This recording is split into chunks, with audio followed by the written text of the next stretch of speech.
Okay, we are going to work this ice table problem, all right? A lot of people had issues with getting the correct number, and I think I know why. And it's got to do primarily, for a lot of people, with parentheses placement, okay? So let's go through this though, top to bottom.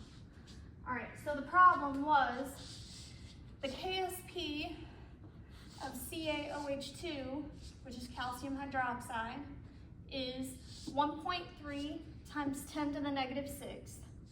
Calculate your molar solubility. Now, when you see this word solubility, you should automatically think you're gonna need yourself a solubility equation, okay? So you're gonna have to write out an equation for whatever doohickey they gave you, whatever combo they gave you, you're gonna have to write out an equation. So they gave you this combo, right? CaOH2, calcium hydroxide. All right, now we're gonna split that apart into two parts, calcium and then the ion hydroxide. Sorry, lost my mind there for a second. So here's your calcium, here's your hydroxide. Now, let's talk about coefficients, right, and balancing equations, because we need to write a balanced equation for this. So we have one calcium over here, and the way we wrote it, we have one calcium over here, okay? So this is already one calcium. So that's balanced. That's fine, okay? Now let's talk about our hydroxide. We have two hydroxides over here, okay? But the way we have it written currently is we only have one hydroxide over here. So how are we gonna turn that one hydroxide into two? We're gonna multiply it by 2 with a coefficient, okay? So that coefficient of 2 goes right there, and boom, we've balanced our equation. If you're struggling with balancing equations, you need to let me know. At this point in chemistry, if you're that far behind, you really need some serious tutoring. I am not a chemistry tutor, I am a math tutor, but I can do some balancing equation problems on the board if you would like, if that's a problem. You gotta let me know though. All right, so we've balanced our equation, great, fine. Now we need our solubility product, or SP equation, okay? So KSP, solubility product, KSP, K, solubility product, is products over reactants excluding solids and pure liquids, okay? So for us, and for many of these equations, it's gonna mean, because this is solubility, right? We're taking a solid and making it not solid. We're dissolving it. So you're gonna have a solid over here, right? So so your reactants are not gonna be present because you're excluding your solids. Now, if you had a more complex equation where you were dealing with gases and solids and blah, blah, blah, blah, blah, whatever, then you exclude your solids and your pure liquids, like water. Okay, so let's do this KSP products. So your products, Ca2 plus. Also, these charges, so this charge came from the fact that calcium, Ca, is in the second column or group on the periodic table. So if you don't know how charges work, there are periodic tables that list charges on them to help you learn them. But it goes essentially like 1, 2, 3, skip all the transition metals, and then plus or minus 4, and then -3, -2, -1. All right. And as for the charge on the OH, this is just something that you kind of need to know, right? This is just a polyatomic ion that you should just have memorized. There are some basic ones. Go find yourself a list of basic polyatomic ions, memorize them and their charges, you'll be fine. All right, so back here. KSP, products, Ca2+, and then multiply by hydroxide OH negative. But we can't just do OH negative, right? We have this 2 hanging out here. So that 2, that coefficient, is gonna say, we're squaring this, okay? So that 2 turned into a square. All right, so KSP, your products, because you have no reactants, your reactants are solids, so they're being excluded. So you have CaOH squared. All right, now moving up over here. Let me make sure you can see this first. Yes, you can. All right, so moving over here, reading this problem, the KSP of CaOH2 is blah, blah, blah, calculate molar solubility. Does it say a damn thing about your initial change or equilibrium values? Does it give you any kind of information? No. No. So we got to make those up, right? So we're saying that this is starting at a big fat 0. We're saying that this is starting at a big fat 0. And it's going to change by some value, okay?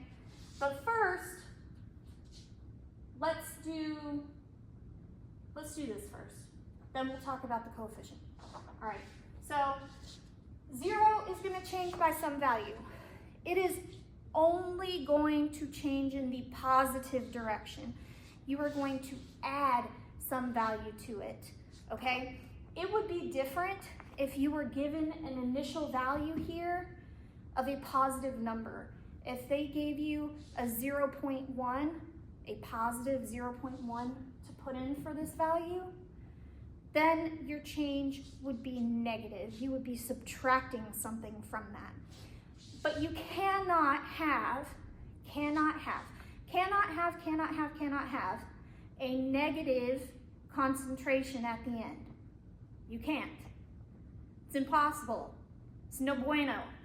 All right? So we're going to change in the positive direction, right? Not negative, because we don't need a negative number, by some value. And we're going to say that that value, we're going to call it X. But it does not matter what it is. It doesn't matter if it's a dog turd or pony farts or a cloud or a triangle or whatever. It does not matter what it is.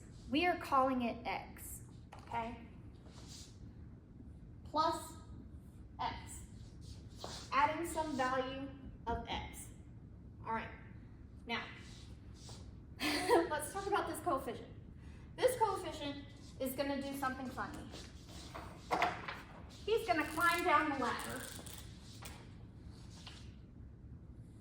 Boop, and make himself at home, okay?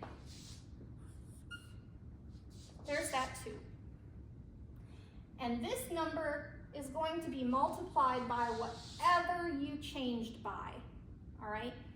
This is always going to be a positive or a negative X, all right? So, over here, actually, let's not write that in red.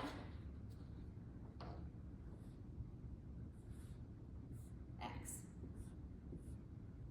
We're adding 2X to this 0, all right? Now, a lot of times we're given equilibrium values. We're given whatever these values are, right? We know we're adding some value to create those equilibrium values. Well, not in this case. No, in this case, they decided to be rude, all right? They're not giving us anything at all. So, what is 0 plus x? X, right? It's just x. 0 plus x is just x. So, boom, x, holy tamale. And over here, 0 plus 2x is what? People, it's just 2x.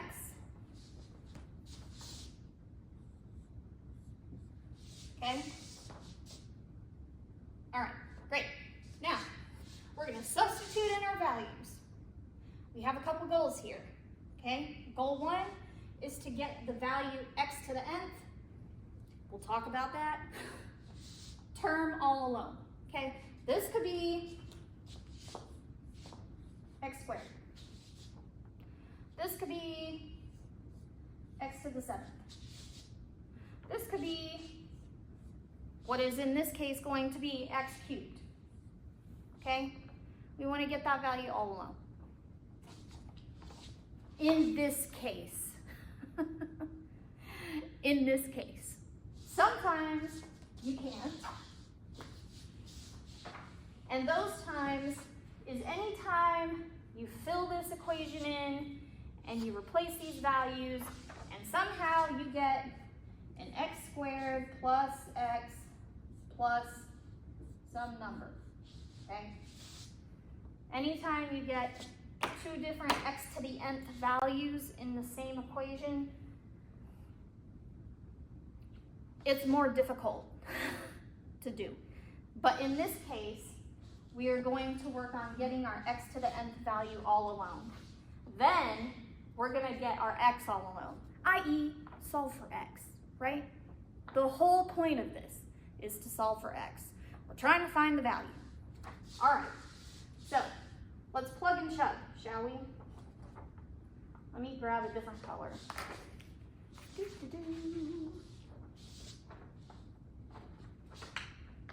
Well,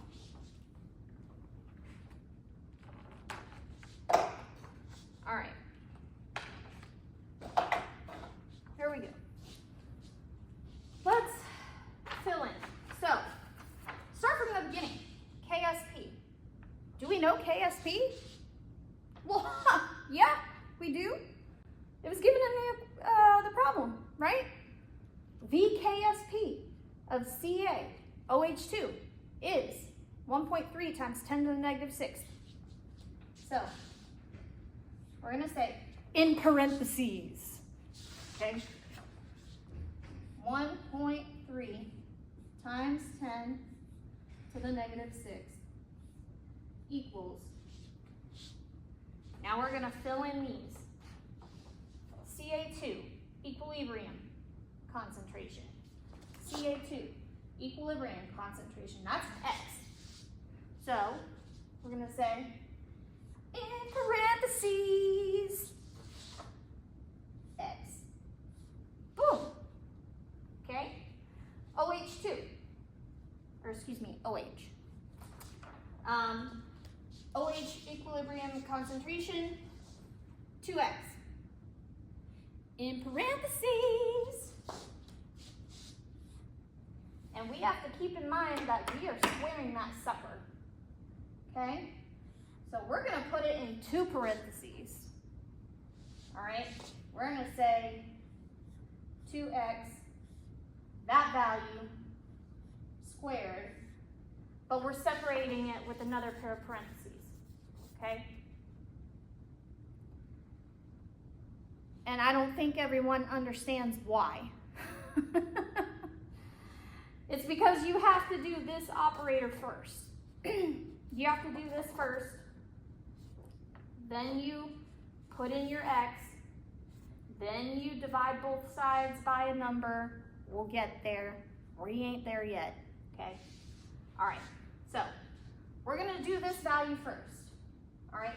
So 2x squared is the same as saying 2x times 2x, okay? It's the same exact thing. 2 times 2 is 4. X times x is x squared.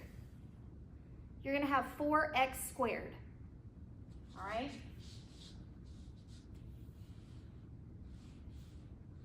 And I'm working with limited room now, so bear with me. And that is still in parentheses, right?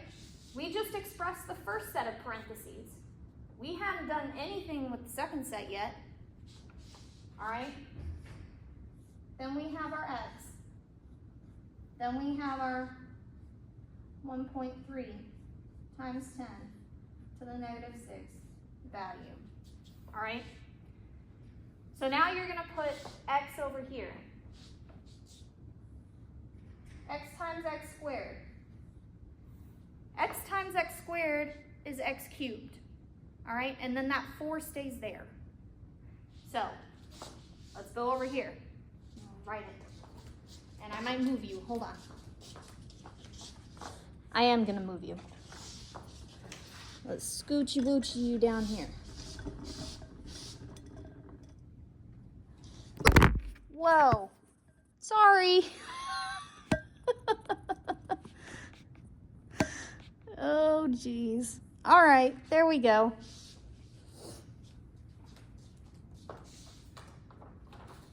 I don't know if it changed it too much, but it gives me more space to work. All right, so now our goals are to get x to the nth term all alone, and then get x all alone and solve for x, right? So let's rewrite this. First, let's keep in mind that the cube root of anything is the same as that anything being raised to the 1/3 power, okay? You're taking the reciprocal of that 3, all right, and you do this. So if I were to give you an example, say, let's do some side math here in purple. Say I said x squared equals 4. Find x, right? Well, you know you're gonna take the square root of both sides, get rid of that 2. Square root of 4, you know, is just 2. Well, did you know if you put in your calculator 4 to the power of 1/2, the reciprocal of that will give you the value of 2. All right? Go ahead and work through that on your calculator real quick and prove it to yourself. So 4 to the 1/2. And do not forget these parentheses. Those parentheses are necessary. Otherwise, you could be doing 4 to the first power all divided by 2. Like, I don't know how you're putting it in. I don't know how your calculator works. You must use your parentheses intelligently.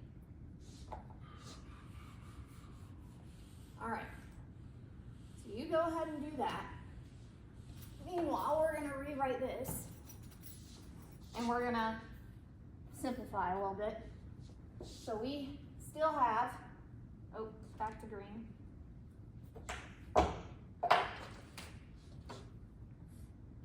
1.3 times 10 to the negative 6 equals, we said that 4 is staying there,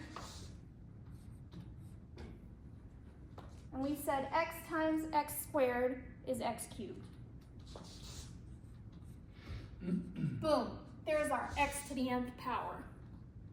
All right, so we want to get this sucker all alone.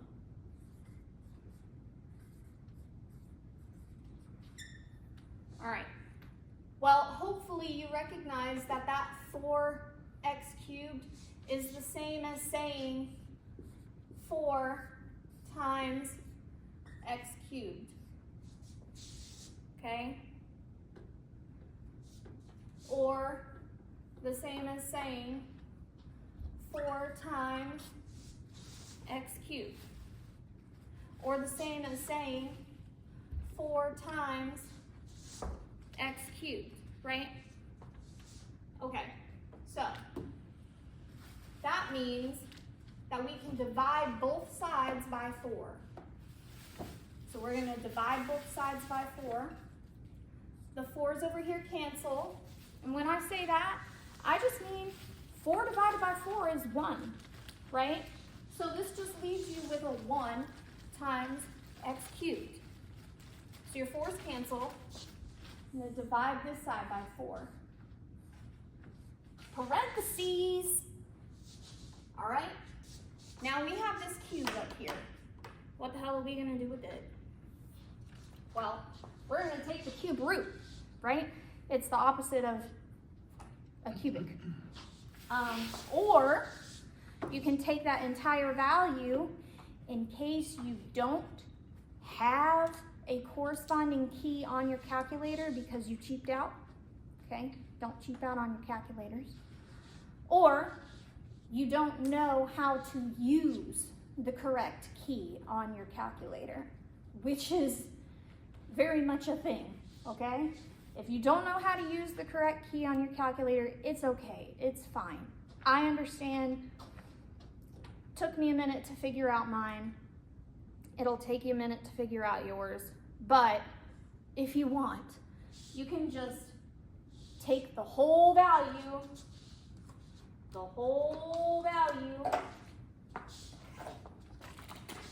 of this, boom, and raise it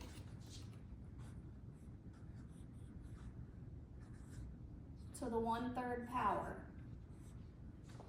You can do that. Okay, that's perfectly acceptable. All right? Or you can go in and take the proper cube root. If I can find the right marker. Cube root of the entire quantity, big pair of parentheses, big giant pair of parentheses here. Boom. 1.3 times 10 to the -6 over 4. All right? So here you've got 3 different sets of parentheses. This is exactly how you would put it into your calculator to solve for x. All right? Or you would go ahead and take that value. This is your other option in purple. You would take that entire value, or not purple, excuse me. Going to be purple. As I draw, it's red. All right, you're going to take that entire value, 1.3 times 10 to the -6, all over 4. You're going to take that and raise it to the 1/3 power, and that equals x. All right, that x value is going to give you, let's see, 0.006875, which in scientific notation is 6.9 times 10 to the -3.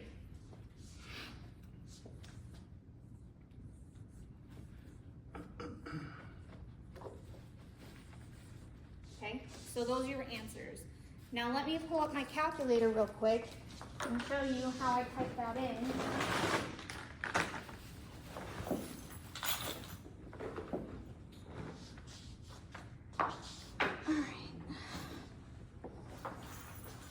Let's see here.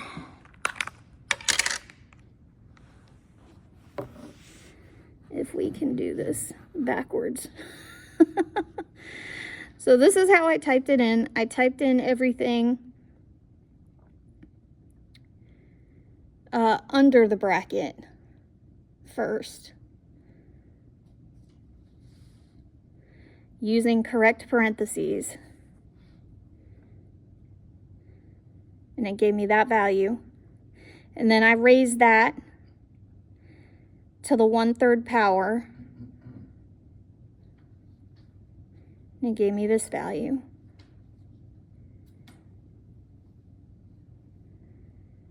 Now how I do it on this calculator, if I want to actually take the cube root of that, is I have to put in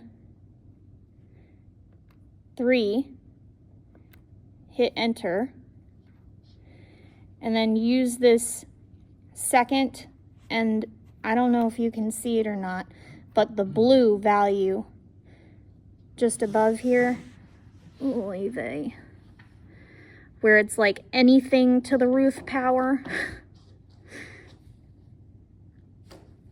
So we're gonna go second here. Okay, so you can see it took my answer of 3 and used it as the 3rd root, or sorry, cubed root. And then we're just gonna arrow up to our previous answer up here for this.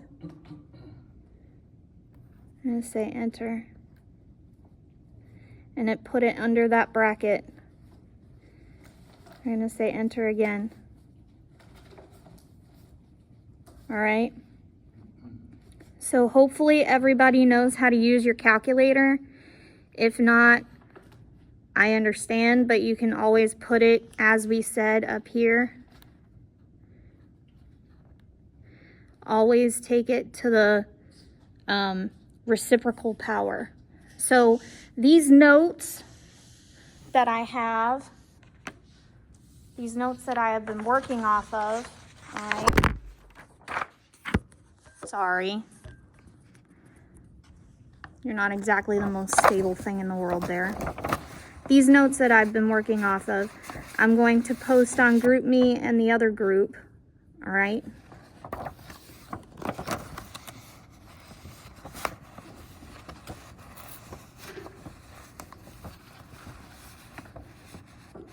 So if you want to get them here, you can just kind of slowly pause through the video.